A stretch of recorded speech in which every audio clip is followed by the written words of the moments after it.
ladies and gentlemen, it has been almost 1 year that Diablo Immortal has been out, and my good friend Lida. No, wait, is it Lida or Lida? Because someone told me it was Lida the other day, and now I want to make sure I'm not getting it wrong. I think more people go with Lida. I really don't care either way. Okay. All right, just making sure I'm not like the obvious dummy in the room here, mispronouncing a very obvious word. But the game has been out almost a year, and my good friend Lida as well has been playing the game since the beginning. And so what we're going to talk about today is the anniversary is coming up essentially for the game. This coincides with the same time of the D4 launch, and they spilled the beans a while ago about what's coming to the game in 2023. So we're going to speculate on what maybe could be coming for the yearly anniversary. Again, this is just a conversation. We have no real hard data on any of this. We're just talking, all right? And then we also have, again, speculation. This is data mine stuff that was found talking about the main weapons and poses. So we're just going to kind of have a conversation about that. How are you doing today, Lida?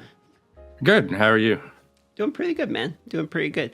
Before we talk about this, though, can you very briefly explain one other thing to me? Give me the 30-second education professor lesson on why am I seeing so many demon hunters recently?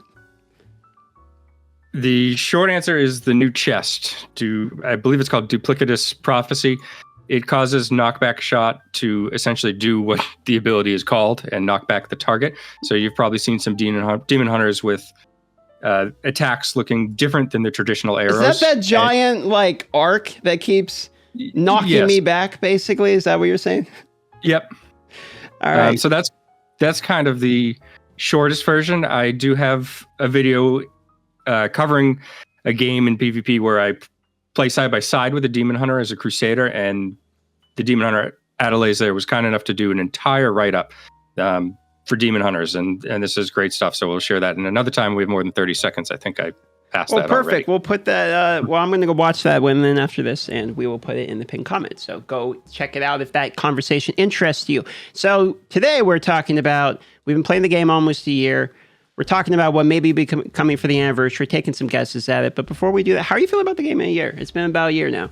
Yeah, how are you feeling? I still very much enjoy it, and I have a lot of friends that I've met through the game that enjoy it as well. The biggest shift, really, I think, is that I'm more in like a maintenance mode at this point. I kind of feel like I've got a rhythm. I log in, do my dailies, when I get the chance, and then a lot of the farming is kind of done semi-AFK or in shifts where one player is farming, one player is kind of doing the killing.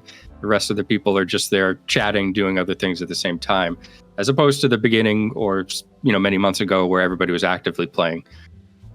But other than that, a lot of us still enjoy it, and it's been fun. I like a lot of the changes, and more than that, what I like most is seeing that sometimes when things get put into the game, they're willing to adjust them if it doesn't kind of fit or work perfectly, and that's always a nice thing to see for a game. Yeah, surprisingly, it's only been a year, but we've seen a pretty good amount of new content. We've also seen, like you're kind of saying, a lot of adjustments around what I would consider direct feedback. I mean, the thing we're looking at today is from Reddit. They will read Reddit and use feedback that people will send them to actually adjust stuff in the game, which is pretty cool. I've seen suggestions that people in the partner program have added in there. A good example of this was the armory next to the battleground. Captain someone say, I saw someone say, hey, we need to put one in there. And they did. So it's kind of cool to see that they do actually take feedback into account. And over the last year, we've got a pretty good amount of content. In fact, as I'm looking through this is the content that they say they're planning for 23. And correct me if I'm wrong, but it seems like most of these are already in the game. So let's go through the list of all the new features that they say they're actually going to be implementing this year. And let's see what we think's in the game already and what maybe could still be coming to the game. And this was posted by Pez Radar, aka Adam Fletcher, who is the community lead for Diablo. So quarterly major updates. You've seen this post before, I'm assuming, right? Yes. Okay. So they say there's going to be 4 major updates. These are quarterly major updates. They're going to be adding a new zone. Have we got a new zone in 22 yet? Good question. I don't recall when Storm Point was. Yeah, I think Storm Point was December of 22. Oh, wait, you know what? I'm reading it wrong. It says in 22 released 2 major updates that add a new zone, a dungeon, enemy types, and more. So yes, this is actually talking about 22. Duh. We're talking about 23 now. My brain is not working. So this year we plan to release 4 major updates containing improvements to clans. Improvements to clans, definitely, right? We've had that one. We got one. This latest update, everything pertaining to clans, and they were very specific about that. Not just the events, but the limited time events, excuse me, but the content that's going into the game, even like Accursed Towers, is a clan-based activity. True. And then in-game social features. I feel like this one's maybe not in there. Do you think that's maybe the chat tabs that we just got? Yeah, I would say chat tabs fit into that. I hope that that's not the extent of it. I hope there's more social features. And I'm sure there's a lot that agree with me on that. Yeah, that would be kind of nice. Do you have any examples of it? I kind of feel like people don't even use emotes and stuff that often in the game because you can't even see it. Doesn't it just link the emote to like it would like a weapon from World of Warcraft and trade chat where you have to like click on it to see the emote and everything? I'm pretty sure that... Yeah, or you have to open up like the larger chat screen that takes up half the screen or whatever it is. Yeah.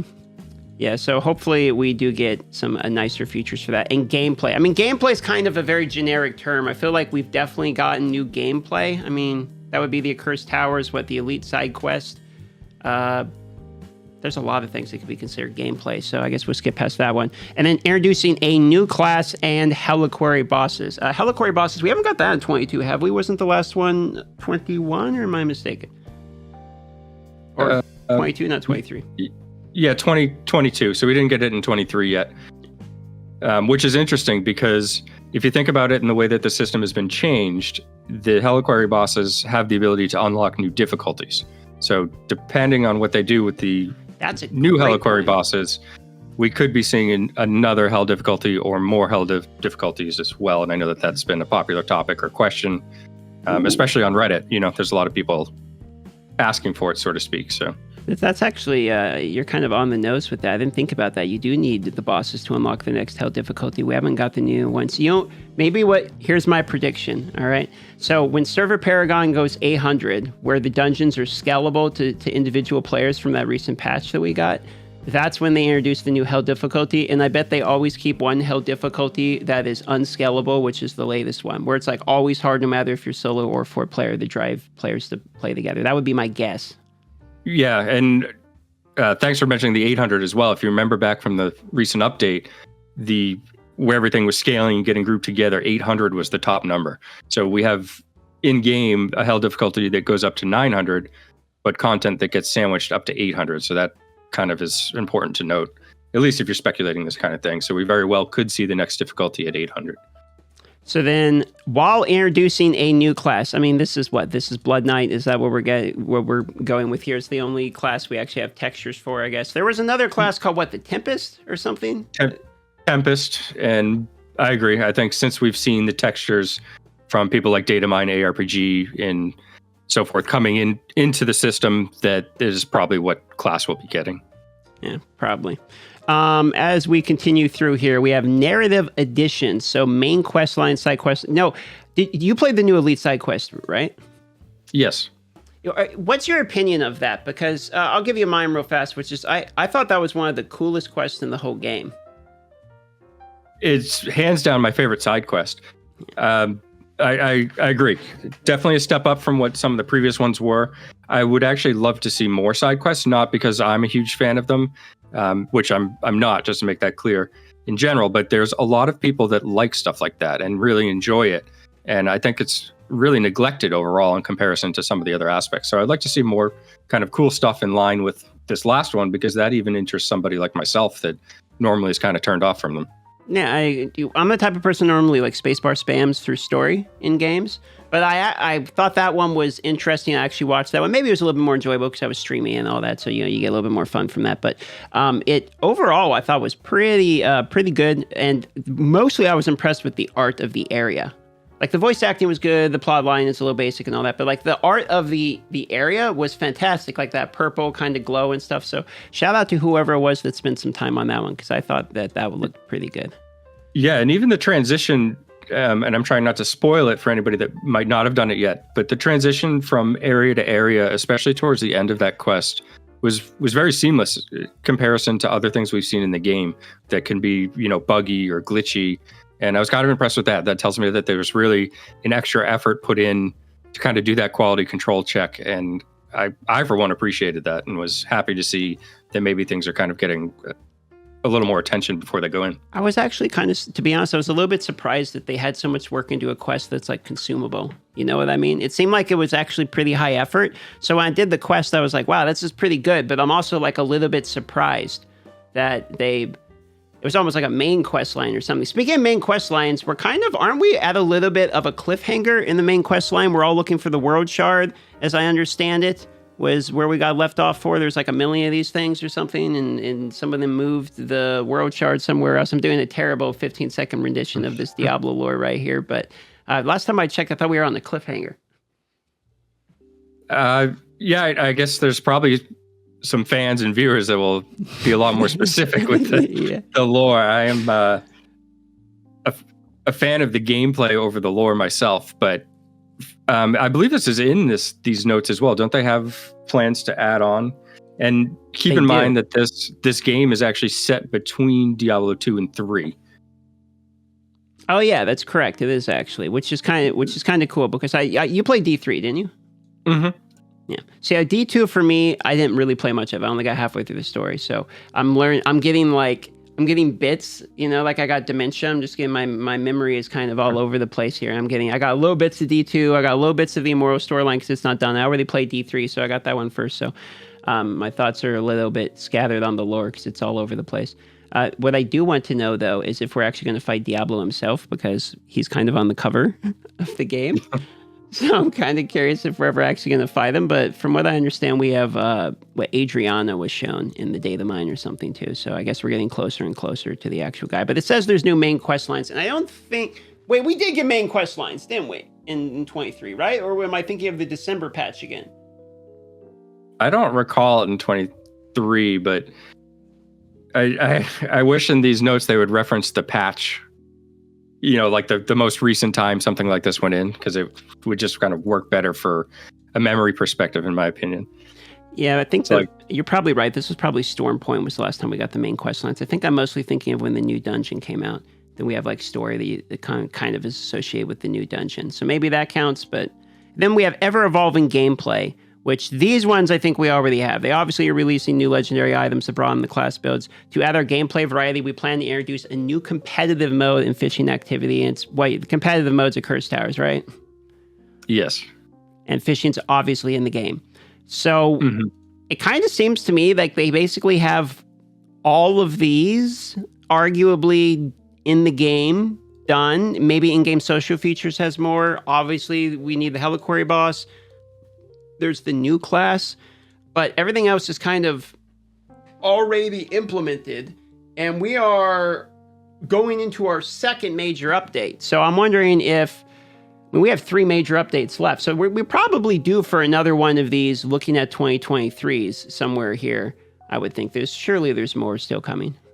I tend to agree, and actually what I think it might be based on is, from what I understand, a lot of this game, at least the major updates and so forth, are pre-planned in a way that a large portion of the content is made ahead of time. And I think, when we read over this, all the things that are actually in the game up to this point roughly bring us up to that 1 year mark of the game being out. So I think that these things were kind of planned and ready to go, or at least partway ready to go. And we're kind of getting that up to that 1 year, and perhaps the second half of the calendar year, we may see some things that aren't actually on the list here. Yeah, that's probably. So what do you think for the, do you have any shot in the dark you want to take for the New Year anniversary that's coming up? You think they're going to do a special something? Will we see any secret events pop up maybe? You think we get a gift? What's in your wildest imagination, what do you think? I think we're going to get the Blood Knight at the 1 year anniversary. I think the timing checks out. So, I don't have any insight on this other than this probably seems like it's going to drive some increase to profit and stuff like that. So I think that it's an appropriate time to do it. On top of that, there's a lot of this data mine information that involves additional gem slots and the new main hand offhand, and I'm sure we'll get there in the conversation. But I wouldn't be surprised if we saw something like a gem slot with the additional new class. Ooh, so your team that if this comes, you think maybe it was kind of a gem spot? Because that's what the data miner was telling me he's of the opinion of as well. And I think he says this is the other guy. I was talking to Data Mine at ARPG, this guy. But this is his buddy, I guess, who does the other data mining as well. I think you may be able to add slot gems in these new slots, but I'm not certain at this point. So 2 new gem slots. What would that max out resonance at then? Let's see. You get one, like 9K. Yeah, over 9K if they allow you to have the resonance. You can have, was it 1,260 per slot, if I recall? 1,260 per slot, because the maximum is what, 7630, right? Am I right, or is it 7560? Maybe 7560. Oh my lord, I'm seeing so 7560. Okay, calculator time. Divided by 6. And that is 126. So it's 100 or 1,260. So 1,260. Okay. Resonance per slot. So then if we have that times 2, okay, plus 756. 10,000? Surely that's not right. 10,080? Surely my math is wrong. No, that's where it would put you.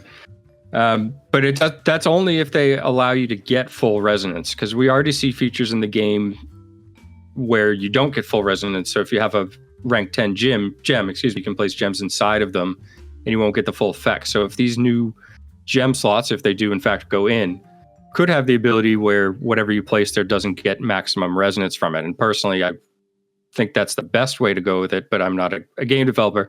But I think that if you allow max resonance and put some people over 10,000, that the gap between free to play and high resonance will just be too much.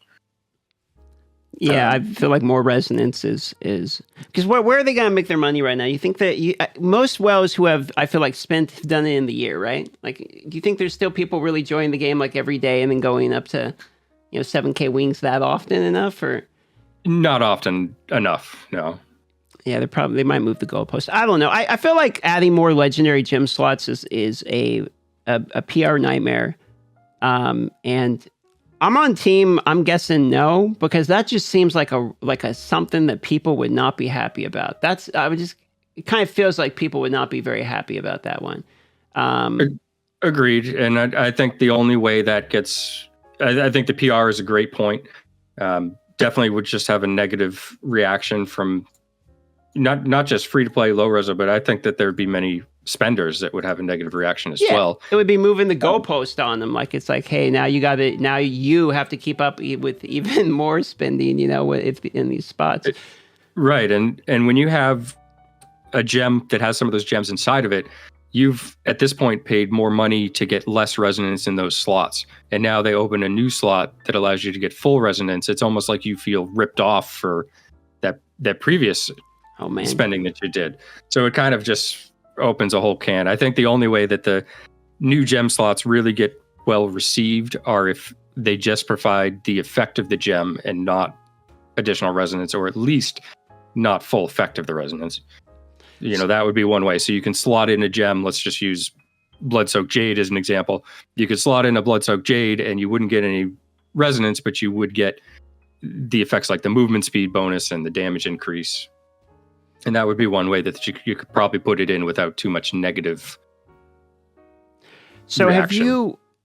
before we get into this here, this is all speculative. This is data mine, everybody. So this isn't any of the stuff we're really talking about here. Is mostly tinfoil hat for the sake of conversation. But if you had a chance to look at these at all, we talked about this in a previous video. But effectively, just for the people watching, if you don't know what we're about to talk about, this is data mine material about the main and offhand slots. They're new slots. This is where we're getting the new slots for legendary gems from. So basically, that allow you to choose one of 2 different abilities. So you get 1 extra button on your character to use. And that has an active and a passive ability. And some of these active abilities are quite high, like increasing skill critical rate by 45% for 3 seconds seems very good. So this is almost like, how the Immortal himself has like a button that does the big AoE and all that. Like, that's basically what that plus the lieutenants have. It's another type of free button that you're going to be getting, or at least that's what the data mine is saying. But it also comes with passive effects, and then determining how you actually get these, it is determined by your class. So like the wizard would get focus plus control, which gives you the stun plus like the critical rate one, for instance. So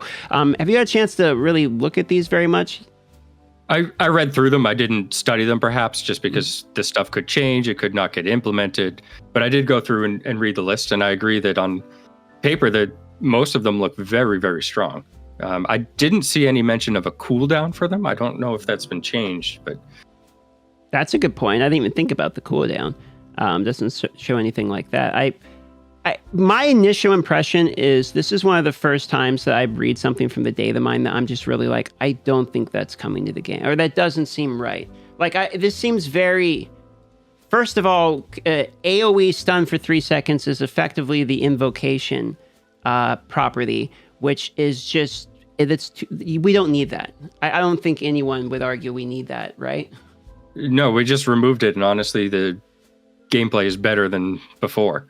Don't get me wrong, the damage is still totally out of control for PvP, but in terms of gameplay, it's far more enjoyable. Well, I'm glad you mentioned the damage being out of control, because then we come to things like critical strike is 45% increase for 3 seconds. I can't imagine that combined with massive amounts of armor penetration is going to make people very happy with how long they're staying alive against things. This is on the wizard gets that one? Wizard has, focus. But even the monk, for instance, this one says precise, which would be basic attack crit rate by 45% for 3 seconds. In the passive, even giving 15% bonus critical strike. It doesn't seem to me like the monk needs that either. And a gloom set, which gives you 22.5 or whatever on dash. So. Ooh, yeah. If you're keeping up, that's a little over 80% for those 3 seconds. And then, am I wrong in thinking that dashing forward 3 meters is a very small amount of space? Some of these numbers just don't seem quite right to me. Or obtain the healing equal to 180% of your own damage. That's like 1 tick of a bandage. So I'm not... Yeah. Actually, I think that's spot on. And I could be incorrect, but I actually think 180% is exactly what your bandage is. It's approximately that anyway, because just doing some napkin math in my head. So that seems to me a little bit insane. Now, I do understand the applied and received healing and shield effects increased by 20% might actually be quite good. And then we are talking about a monk that could use shield stuff again. So I could get that if it's almost like even if it's almost like a Vithus type of thing where it increases the shield effect length or something, I could see that being good. But some of these just seem vastly superior to others. Now, I'm not really sure if maybe this is their solution to like PvP balance. They're thinking we'll just give everyone exactly what they need, but it doesn't. I don't really see anything in here that screams PvP balance, to be honest. So I'm not sure how I feel about this actually coming to the game. Somehow I doubt it. I agree. I think you have to keep in mind that a lot of times this just means they had a thought or an idea, and they put some effort or work into it. You never know what you're going to get from data mines. And you and I chatted about this before we went live here, but like Blood Knight's a great example. The Blood Knight was data mined, over 6 months ago, and we still haven't seen it. So what we're seeing here in this post may be so far off from what actually gets put into the game, and things could be totally rebalanced, changed, anything like that. So, but I really hope it doesn't go in as we see it here. I think this needs a lot of adjustment before it could kind of actually be helpful to the game, because none of this is really needed. None of this is needed in PvE. Is anybody struggling in PvE? Nah. So like none of that's needed in PvE to make this game playable. And in PvP, the tuning, we really need to see. And even with the new mode of Cursed Towers, I will say that my experience so far is that the best classes in the Battleground are not the best classes in a Cursed Towers. So it's more difficult to get very good matches. It's difficult neither to get really good matches, to be honest. But a Cursed Towers, because a lot of clans may avoid each other or just choose not to attack each other's towers and so forth, you don't get quite as many equal matches. And we are seeing a few go on and people doing stage matches and stuff like that. But we're starting to see that kind of the pecking order or the food chain is not quite the same. And, balancing a class or making a change like this could affect their standing in the Battleground, but hurt them somewhere else. Maybe not hurt them, but affect the order somewhere else. It's a good point. I don't think we should necessarily be balancing the game around battlegrounds either. Like, I understand it's a part of the game that people love explicitly, that play it over and over and over repetitively a lot, and it drives people together that have competition. I understand that, but like, it's innately an unbalanced game too. Like, the battleground map is not balanced, and I feel like having any change where it's like we have to make everything balanced around the PvP and battlegrounds just has widespread effects throughout the rest of the game for things that are not literally just this one completely horrible unbalanced battleground map. Like, it's absolutely. So anything that affects class balance is very difficult for that reason, because if you adjust or balance classes specifically for the battleground, you're also affecting the vault, you're affecting the accursed towers, you're affecting the free-for-all in the Rite of Exile, and there are some classes, I would say Demon Hunter is the most notable. Demon Hunters for a long time was very weak in battlegrounds, and they have always been strong in the free-for-all because of their ability to target specific areas with kind of fine precision, as opposed to other classes nuking their allies. So, it's just really, really difficult to do. So I would much rather see changes to the battleground mode itself as opposed to the classes. Which, to be fair, I think they've actually been doing a little bit in the last bit. We had the matchmaking optimization, and there's debates whether or not that made anything better. But then I actually did really like the change of the battleground map of them going 50% slower back. I actually thought that was a pretty decent one. It seems to have had an effect that I know this offense does seem a little bit less annoying. Yeah, I think I agree. The optimization might not have been perfect.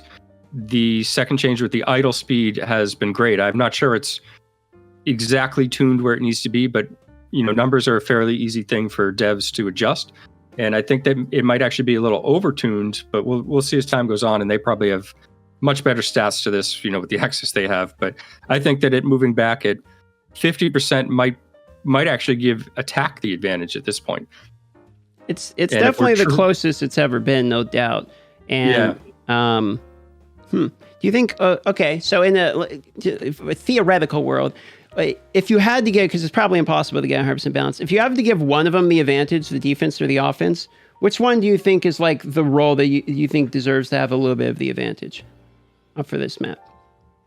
For that map, I would say defense should have a slight advantage because players who earn the chance to be immortal should kind of get that and a little bit of an innate advantage, in my opinion, right? You're defending it, you're on your own territory. If you're going with kind of the lore of the game, the attacker shouldn't be able to just waltz in there and push you over in 2 seconds, especially with a large reckoning buff.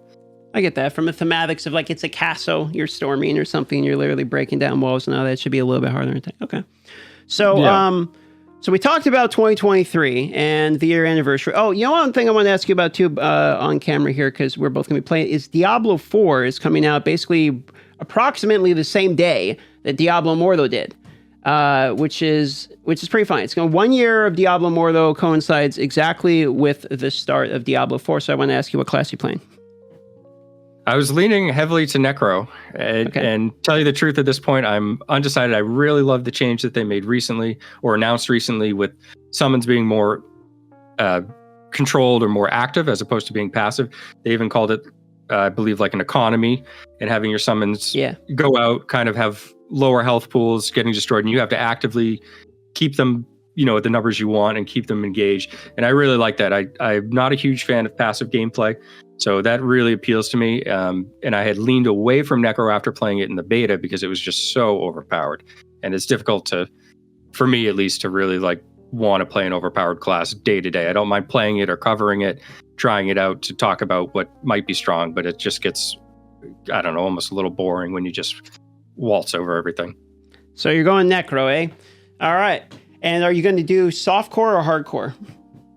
I'll play both. I will most likely start on softcore just to get more content out. I feel like I can be a little more careless in softcore and make a video even while I'm just standing there AFK, because if you die, it won't matter. No doubt. But I'll absolutely play hardcore as time goes on and so forth. But I believe you're starting with hardcore, right? That's the plan, is to have the clown fiesta of look at me, I'm going to die.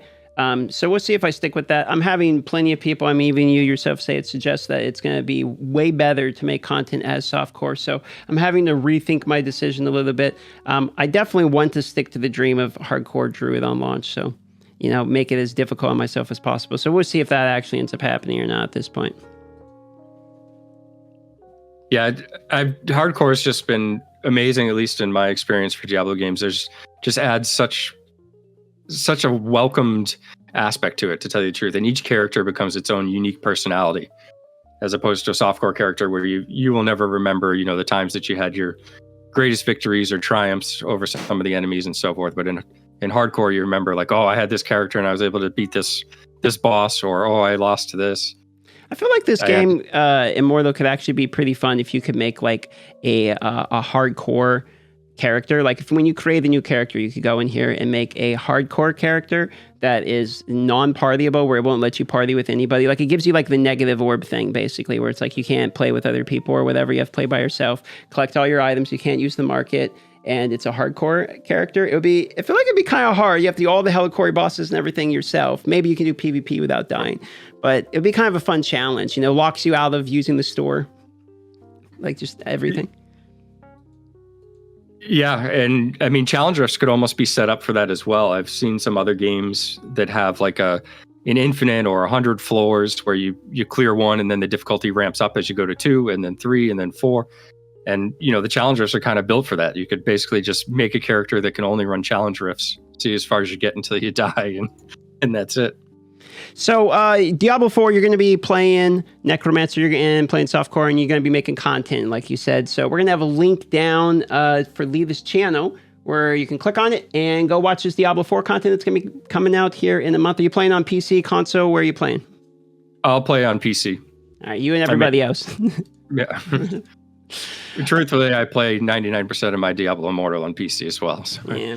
Yeah, same at this point, to be honest. But Immortal actually does play pretty good on phone. I'm a little bit sad that D4 is not mobile, because I do actually like playing on the iPad from the couch, but I had to get an Xbox just to play D4 on it from the couch, so I can still get out the computer at times. Well, Lida, thanks for coming by. I appreciate having the conversation. We'll see whether or not we get that Blood Knight for this anniversary or not, or if it's going to be the last major update in Immortal's existence. But thanks for watching. Click on the link. Subscribe to Lida. Anything you want to say in the video before we go bye-bye? Thanks as always for having me. And thanks everybody for taking the time to watch. There you go. Bye-bye, everybody.